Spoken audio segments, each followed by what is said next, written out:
Hello বন্ধুরা, আজ থেকে প্রায় 4.6 বিলিয়ন বছর পূর্বে মহাকাশে উপস্থিত ইন্টারস্টেলার গ্যাস এবং ডাস্টের জায়ান্ট মলিকিউলের জৈবনিক রিঅ্যাকশন প্রক্রিয়ার মাধ্যমে সূর্য গঠিত হয়েছিল। ইন্টারস্টেলার গ্যাস যেমন হাইড্রোজেন, হিলিয়াম এগুলি সাধারণত মিল্কি ওয়ে গ্যালাক্সিতেই পাওয়া যায় এবং মহাকাশের এই অঞ্চলেই ব্রহ্মাণ্ডের সবচেয়ে বড় তারা যেমন স্টিফেনসন 218 সূর্য ছাড়াও সমস্ত বড় এবং ছোট তারারা জন্ম নিয়ে থাকে, তাই একে তারাদের আঁতুড়ঘর বলা হয়। এই ভিডিওতে আমরা কথা বলবো সূর্যের সমস্ত অজানা বিজ্ঞান সম্বন্ধে, যা আমাদের জানাটা অত্যন্ত প্রয়োজন। আপনাকে জানিয়ে দিই, সোলার সিস্টেমে সূর্য এমন একটি তারা যাকে নিজের আয়ত্তে নিয়ে আসাটা কোনো অবজেক্টের পক্ষেই সম্ভব নয়। এর আগে বহু স্পেস এজেন্সি তাদের বিশেষ মহাকাশ যানকে তার আশেপাশে পাঠানোর চেষ্টা করলেও তারা সকলেই প্রতিবারই সেখানে পৌঁছাবার আগেই জ্বলে ছাই হয়ে গেছে, কারণ সূর্যের বাইরের অংশের তাপমাত্রা 6000 ডিগ্রি সেলসিয়াস এবং এত উচ্চ তাপমাত্রায় সার্ভাইভ করাটা কোনো অবজেক্টের পক্ষেই কোনোদিনও সম্ভব হবে কিনা তাতেও সন্দেহ রয়েছে।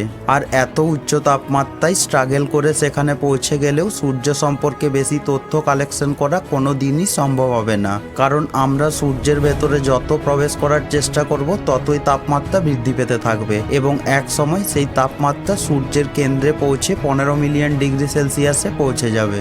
জেনে রেখো, সূর্য হলো একটি জি টাইপের মেন সিকোয়েন্স স্টার, যার বর্ণ পৃথিবী থেকে খানিকটা হলুদ মনে হলেও এর আসল বর্ণ হলো সাদা। পৃথিবী থেকে সূর্যকে তার হেভি ডিস্টেন্সের জন্য এত ছোট মনে হলেও সূর্যের আকার পৃথিবীর থেকে অনেক বড়।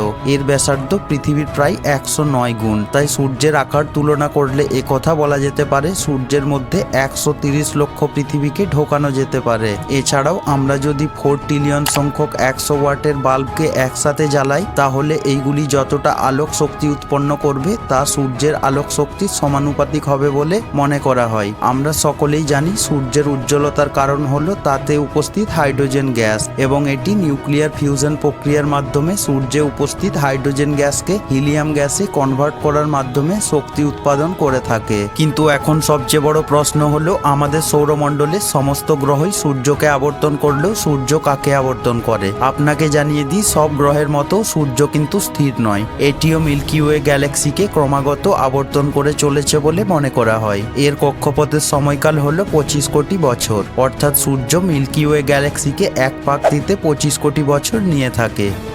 সায়েন্টিস্টদের মতে সূর্য তার জীবনদশার অর্ধেক বয়স কমপ্লিট করে ফেলেছে এবং এটি আগত 5 ট্রিলিয়ন বছরে একটি রেড জায়ান্ট স্টারে পরিণত হবে। ফলে সূর্যের আকার ক্রমাগত বৃদ্ধি পেতে থাকবে এবং এটি মার্কারি, ভিনাস সহ পৃথিবীকে গ্রাস করে ফেলবে, যার প্রভাবে সূর্যের সবচেয়ে নিকটবর্তী 3টি গ্রহ এত উচ্চ তাপমাত্রাকে সহ্য করতে না পেরে বিস্ফোরণের মাধ্যমে পৃথিবীকে জনশূন্য করে দেবে। সূর্য সম্পর্কে আরও বিস্তারিত তথ্য জানার জন্য পার্ট 2 লিখে কমেন্ট করুন।